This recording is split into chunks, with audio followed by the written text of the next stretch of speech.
When the president tweeted that this is the greatest political witch hunt in American history, I just said, as the representative of Salem, Massachusetts, I can assert this is false. That man joins us right now, Democratic Congressman Seth Moulton of Massachusetts, live from Des Moines, Iowa. On Monday, the congressman declared his candidacy for president. Congressman Moulton, great to have you with us this morning. Welcome to the race, our first time talking to you since you entered. The number is now 20. As you know, former Vice President Joe Biden got into the race. How do you set yourself apart as we look at a graphic for our viewers on screen showing the entire field? How do you set yourself apart from the 19 others? I think if we're going to win this race, we need to take on Donald Trump where he is weakest, which is his dereliction of duty as commander-in-chief. And so I'm going to be talking about a lot of these issues like patriotism, like security, about what we need to do to make our country strong and safe. Issues that just haven't had much of a role in this campaign so far, and where we have to be willing to confront Donald Trump.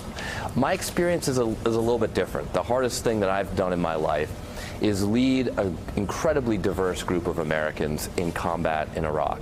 And even in the midst of a war that many of us disagreed with, I had to find a way to get an incredibly diverse set of Americans, different religious beliefs, different political beliefs, all united behind a single mission to serve the country. And I think that's the kind of leadership we need from our next president.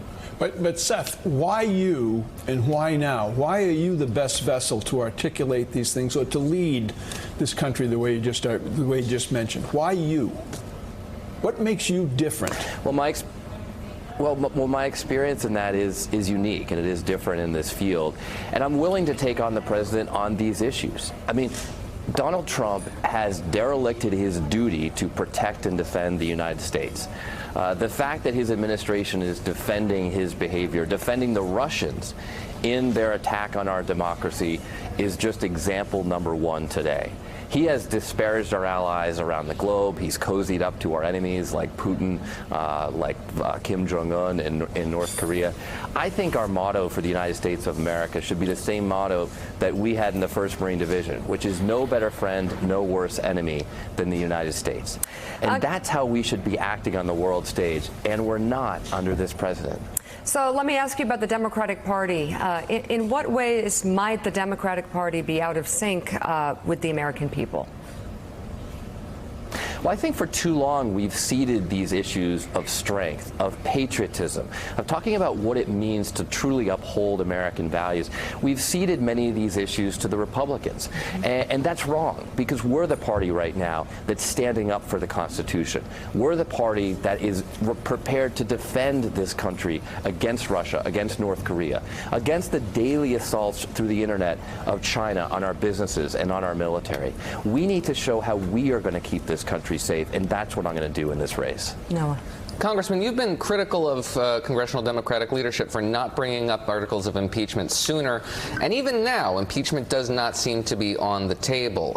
You've said this is pretty much a constitutional imperative. So, in your view, has leadership put politics ahead of the rule of law? Well, this is the thing. We have sworn a duty to protect and defend the Constitution of the United States, and part of that duty is to put a check on the executive. It's clear that this administration under Donald Trump has committed plenty of crimes. I mean, over 30 of the president's close associates have been indicted by the Mueller investigation. His campaign chairman is in prison right now. So don't tell me there's not enough to discuss impeachment. Congress does two things. We debate things and we vote on them. Now, I'm not advocating for a vote right now. We still don't have all the facts. We don't even have the full unredacted Mueller report. Right. But we absolutely should be having this debate, and we should have started it that last year, which is why last year I voted to move forward with this discussion. Steve Ratner? Congressman, just going back to where you started about your experience and knowledge in national security and international affairs, all of which I think we would happily agree with.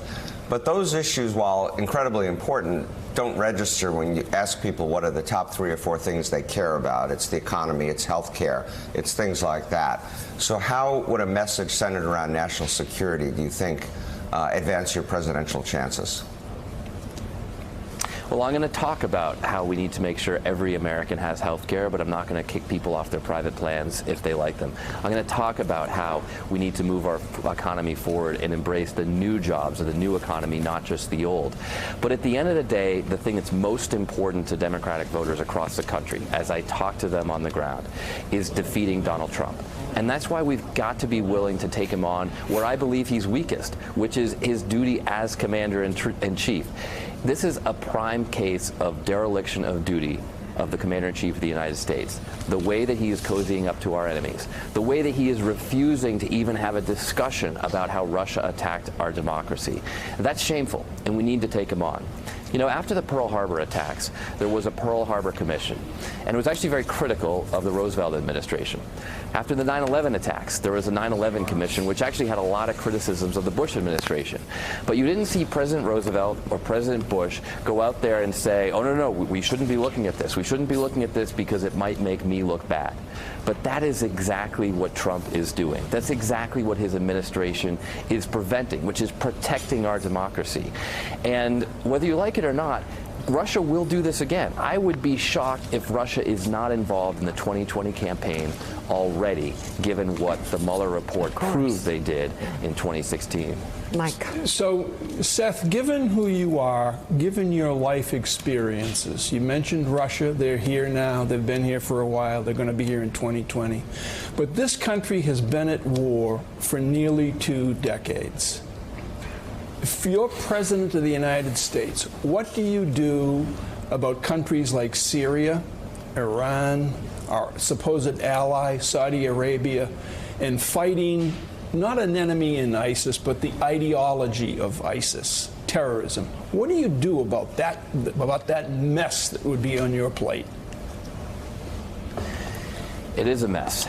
And frankly, if you step back from these individual conflicts and just look at the war on terror writ large since 9/11, there are about 4 times more terrorists in the world today than there were at 9/11. So we need to totally rethink our approach to the war on terror. In fact, I think we need to totally rethink our approach to national security in general for a new world. So what does this mean? It means making sure that whenever we have troops in conflict, they have a clear mission and they know what they need to accomplish to come home. That's not the case right now in Syria. We need to make it more clear in Afghanistan so the troops know what they need to do so that they can actually come home. And we can't repeat the mistake that we made in Iraq when we pulled the troops out so quickly with no plan that we then had to send them back a year later. When you look more broadly at our world, we need to make sure that we strengthen our alliances like NATO, that we actually build a Pacific alliance, a Pacific NATO, I like to call it, that would help contain North Korea and China. And the point is that we need to totally rethink our national security for a new world. For a new century. And I don't think we're doing that right now. This administration certainly isn't doing it, but we're not doing it enough in the Democratic Party either. All right, Congressman Seth Moulton, thank you so much for being on the show this morning. And until this morning, Congressman Moulton had been the most recent person to get into the race. Joe Biden took that mantle, making his candidacy official 2 hours ago. NBC News national political reporter Mike Memoli has covered Biden for more than a decade. We'll get his latest reporting on Biden's journey. Plus, Oscar, Tony, and Emmy Award winner Viola Davis joins us with a look at her latest project that sheds light on a healthcare epidemic affecting more than 30 million Americans. We have a packed 8 a.m. hour ahead on Morning Joe. Thanks for checking out MSNBC on YouTube, and make sure you subscribe to stay up to date on the day's biggest stories. And you can click on any of the videos around us to watch more from Morning Joe and MSNBC. Thanks so much for watching.